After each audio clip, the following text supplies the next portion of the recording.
Eenyu ramee namni hoo kakabdan eenyu ramee ijoolleen kakabdeef deemnu bara. Haalidoo Haarisa isaati Haarisa. Aboo waywaatuun isaa ganaadha naafitiin sinjeera amma gabbeetiin zeeta bishaan hojii danfifadhee birta. Yaa biitu mana fide akkana isa godhu yoonan naafii isaa haga inni akkasii beelan qixaatan aboo hoottu defina. Assalaamu alaikum warahmatullahi wabarakatuh kabajamtoota fi hordoftoota keenya.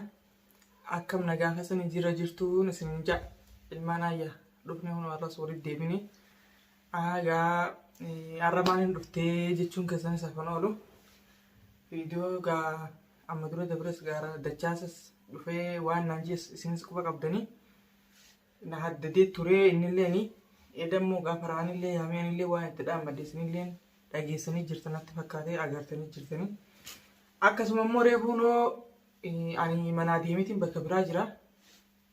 Ijoollee takka bira dhaqee ijoollee teenyumaa yaaduma kana achi bira dhaqnee gaawwan harkaan qabu isinis quba qabdan jeetii yaada waan biraatiin tedhumiin deemnis kanuma.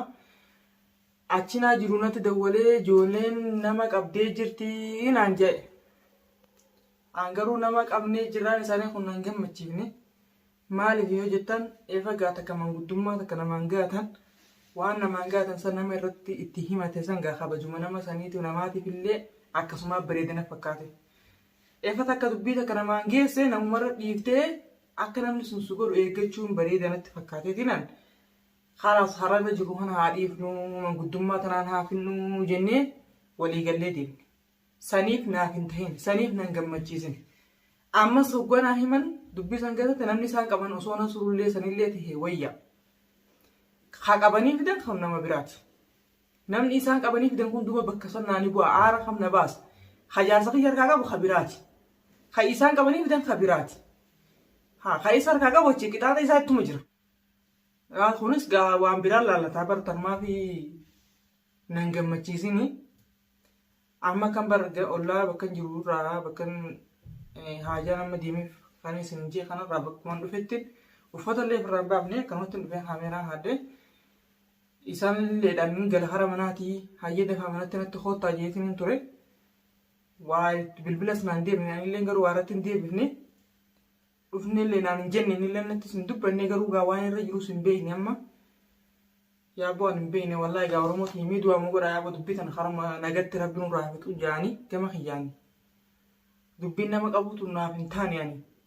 Anarra nasuruun jaarsa yeroo risa jee kabiraa san qabee uumaa dubbii san irraa hin qabne yoo inni qabee fiti. Anis asitti isa kana yeroo risa waan biraatu taa malee. Anis akkuma biratti gara biratti diina taa malee waa hijaa kafalatu naaf hin taatu. Ammishii silaa nama tokko gisee wal dhabe silaa namni nama jidduu seenu sunummaan fixee sunillee si gammachiisee wayyaana. Dachaasillee gisee laalu akka inni reefu naan jirutti bahu fardeessutti hin jiru naan jechu jira. Angaaniin tun dhaqeetiin akka obboleettii isatti dhaqee itti himadde. Inni yoo dubbii san siraan irraa raafisu baatee ammatu hundinuun dhuftu. Isaan maka dubbii tana laaffisee asin eegatu tana hundatti Oromooti. Kunoo wal qabanii dhufan gaama kabiraati ka qabames. Suniin nama qabaa namni gaafa isaa sunis gaafa bee girgiriidha. Duba nuti nama maqaa keenyan ibiddi qabatee akka lubbuun nama meeqaa baatus hin feenu. Nuti akka nuti Oromoodha waan ta'eef nageenyi nu gidduutti akka bu'u barbaanna jeetiin karaa manguddummaa saniin akka naa xumuramuuf karaan sun sirriitti naa ta'ee jira. Amma duba dubbiin didamtee karaa biraatiin dhuftee jirti ammas gaa karaa isii waliin deemtus gaa hin beekne hundaa'u gisumarra geenye garragaa dubbiin gaa karaa biraatiif deemti fagaattee jirti gisee deemtu. An gaa kana hin beeku gaa Oromooti jesunumti du'aa godha akka tolu rabbi haa godhuun jaangama hiyyaa. Amma gaa gurbaa san itti dawwaleetiin gaamee waan irra jiran gaa akkamitti akka jirtan manatti deebi'eetiin jira.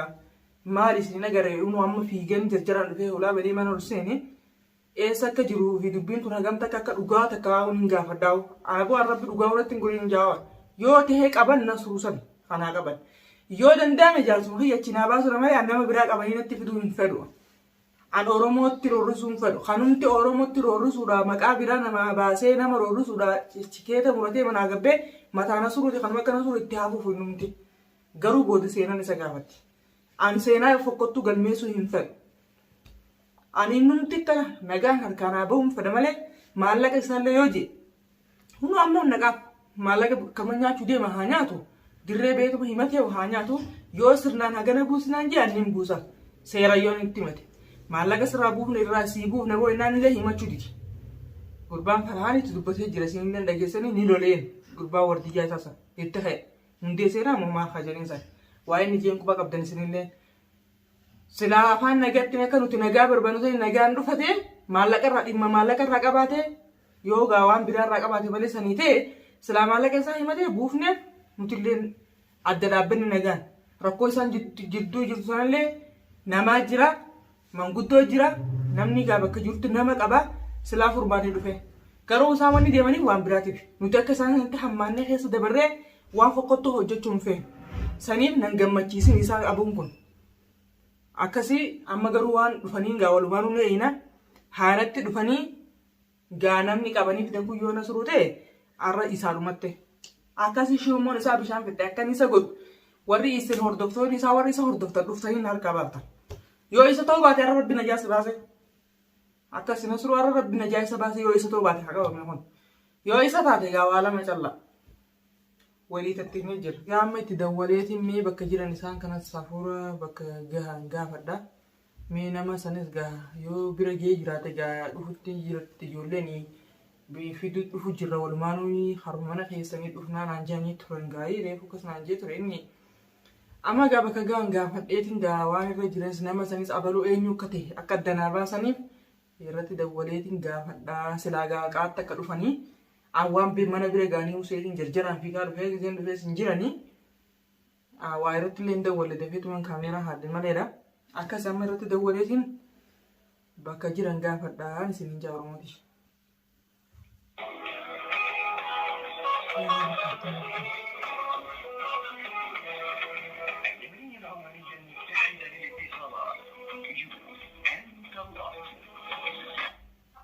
Halo? Oh, Farhaan? Mana galeetii mana jiraa wargaa eessa jirtamme?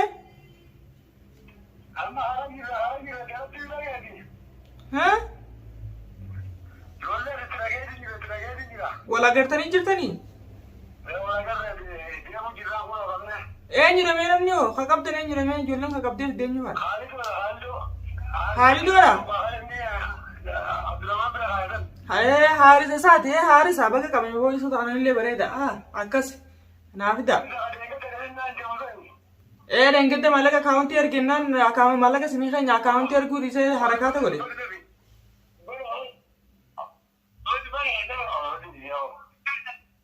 aboo anaafis qabiisuma anuma bira fidiyu naafidi aboodan fi baaldolleen baafanneen akkanatti taa'u jira jarjaraan dhufeetiin gaawwaan na dura dhuftanii usee ilmaa bar kaameeraa haadhataa